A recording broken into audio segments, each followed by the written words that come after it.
সামনের দুর্গা পূজা আমাদের জন্য একটা টার্নিং পয়েন্ট।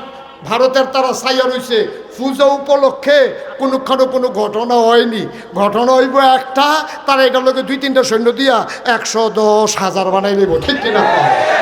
কিন্তু আমরা একটা ঘটনাও ঘটতে দেব, ঠিক কিনা কও? মুসলমানের অশান্তি আছে, বাংলাদেশে হিন্দুর কোনো অশান্তি নাই, কোনো নিরাপত্তার অভাব নাই। কিন্তু তারা এই ভারতের পত্রিকাগুলো, social media, electronics media, print media নানানভাবে বুঝাতে চায় বাংলাদেশে হিন্দুরা বড় অশান্তিতে আছে। হিন্দুরা কি অশান্তিতে আছে না শান্তিতে আছে? কারণ আমরার ফলাফাইনে পাহারা দিয়া দিয়া 5ই আগস্ট যখন দ্বিতীয়বার স্বাধীন হলো, আমি মুশতাক ফয়েজি এবং বাংলাদেশের অনেক ওলামায়ে কেরাম আমাদের মাদ্রাসার ছাত্রদেরকে নিয়ে, স্কুল কলেজের ছাত্রদেরকে নিয়ে কুমিল্লা শহরের সবগুলো মন্দির আমরা পাহারা দিয়েছি রাত জেগে জেগে। আমরা কাউকে সেখানে আক্রমণ করতে দেই নাই, এটা আমাদের ওয়াদা। কেন? আচ্ছা, এটা যে আমি কইলাম যে হুজুর আপনি হিন্দুর পক্ষে তো আগাইয়া কোন করতেন, আমি কইছি নবীজি 1,500 আগে কইয়া বইয়া রয়েছি। 1,500 বছর আগে নবীজি কিতা কইছে শুনছেন?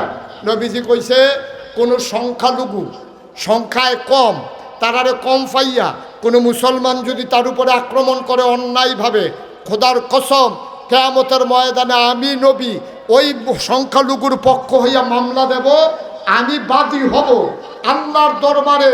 ওই যে অত্যাচার করবে তারে আসামি বানাইয়া আমি ওই হিন্দুর পক্ষে, ইহুদির পক্ষে, খ্রিস্টানের পক্ষে যদি কোনো মুসলমান অন্যায়ভাবে নির্যাতন করে, আমি বাদী হয়ে আল্লাহর দরবারে মামলা দেব, ঠিক কিনা কর? সুতরাং খুব সাবধান, মনটা যা ধরে তা কইলেন না। আপনারা কিন্তু হিন্দু ফিটটা মুসলমান বানাইতেন, কেউ কইছে না। ফিটটা কেউ মুসলমান বানান যে এই পর্যন্ত তো আমরা তো অনেক মুসলমান বানাইলাম, আমরা কেউ ফিরছিও না। জিজ্ঞেসি বাবা মুসলমান হয়েছে কেন?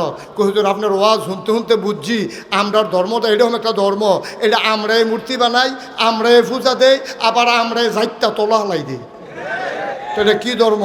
এর লেগে হুজুর ভাল লাগে না, আমরা একটা পছন্দ হয়েছে মুসলমান বানাইলাম। সো ভালো লাগবেন না? সুতরাং হিন্দুরে পিটাইয়া মুসলমান বানানো যাবে না, মুসলমান হবে তাদের তারা বুঝ নিয়া, ঠিক কিনা কর? আমরা এতদিন যে নির্যাতন সইলাম, নিপীড়ন সইলাম, কম বেশি গুনাহ আমাদের সবার হয়ে গেছে। আজকে যেহেতু মাহফিলটা কবুল, আমি সবাইকে নিয়ে আমরা একটু তওবা করতে চাই। দরকার আছে নাকি নাই? দয়া করে একটা লোক উঠবেন না, একটা লোক উঠবেন না, সবাই মিলে আমরা তওবা করব, তারপরে যাবো ইনশাল্লাহ। সবাই রাজি আছি ইনশাল্লাহ? আমি শুনতেছিলাম আমার সাইফুল ইসলাম জালালি ভাই আপনাদের এই মাদ্রাসাটার কথা বলছিলেন, আমরা ইসলামকে চেয়ে রাখবো। আমরা কি কু না সু? আমরা যেহেতু নবীর সুয়ারিস, আমরা নবীর দিনটাকে জীবিত রাখতে চাই, নবীর দিনকে টিকিয়ে রাখতে চাই। আর এই দিন টিকে থাকবে যদি মসজিদগুলো টিকে থাকে, মাদ্রাসাগুলো টিকে থাকে, ঠিক কিনা কও? আই পয় আহা, এই ছেলে, এই বসো, এই বসো, তুমি টান দিয়া যখন দাফনা আলগা করে লেবো টের পাইবে হেপলা সিফা দিয়া বইয়াতা হইলে বলা। আমিন কর। ভাইয়েরা একটু বসেন, পেছনের ভাইয়েরা যারা উঠতেছেন দয়া করে একটু বসেন, আল্লাহ হেফাজত করে। আমরা সবাই মিলে দোয়া করি, দরকার আছে নিও। তো যেই কথাটা বলতেছিলাম, আমাদের সাইফুল ইসলাম জালালি ভাই তিনিও বলেছিলেন, আমিও বলি, দিন থাকবে যদি দিনই প্রতিষ্ঠান থাকে, ঠিক কিনা কর? আলেম তো আসমানতে নাজিল হবে না, আলেম এই সমাজ থেকে তৈরি হবে। এই জন্য আমার ভাই আপনাদের কাছে অনেক করে বলেছেন, আপনারা আপনাদের তৌফিক অনুযায়ী সবাই দিয়েছেন। এই প্যান্ডেলে যারা আছেন, তাওবার আগে আমার একটা আবদার আছে, এখানে যারা আছেন একটা লোকও খালি যাবেন না, প্রয়োজনে 2টা টাকা হইলেও দেবেন, আল্লাহ বরকত দেবে ইনশাআল্লাহ। প্রয়োজনে 2টা টাকা দেবেন, একটা লোকও খালি যাওয়া যাবে না।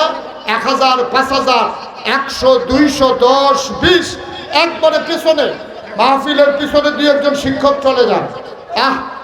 ছেলেরা বসো, এখন আমরা দোয়া করব। দোয়ার আগে আমার ছেলেরা আসতেছে, সবাই মিলে এগুলো দরকার আছে,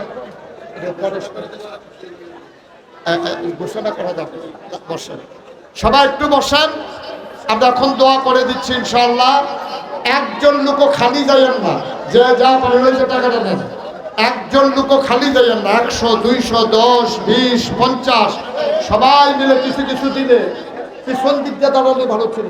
হ্যাঁ, সবাই যান, একটু একটু দাঁড়ান, আর সবাই মিলে আমরা তওবা করি। সবাই পড়েন আউযু বিল্লাহি মিনাশ শাইতানির রাজিম, বিসমিল্লাহির রহমানির রহিম, আস্তাগফিরুল্লাহ।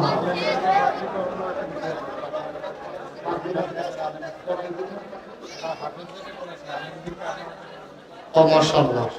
এই শুনেন, আজকে এই গ্রামের যারা উলামায়ে কেরাম আছেন, নতুন স্বাধীন এই বাংলাদেশে এই এলাকাবাসী, মির্জানগরবাসী আলেমদেরকে সম্মানিত করতে চায়, তাদের মাথায় পাগড়ি পরিয়ে দিতে চায়। সবাই এটার সাক্ষী থাকেন যে আলেমদের মাথায় পাগড়ি পরানো হচ্ছে। সবাই সাক্ষী থেকে তারপরে যাবেন ইনশাআল্লাহ। সবাই এই নামগুলো বলে দেন, কোন আলেম আছে নাম বলে দেন।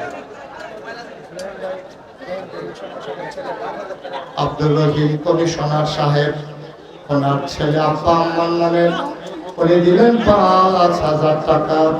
আল্লাহ কবুল করো, মঞ্জুর করো, মনের আশা পূরণ করে দাও। দানের হাদিয়া সোনার মদিনায়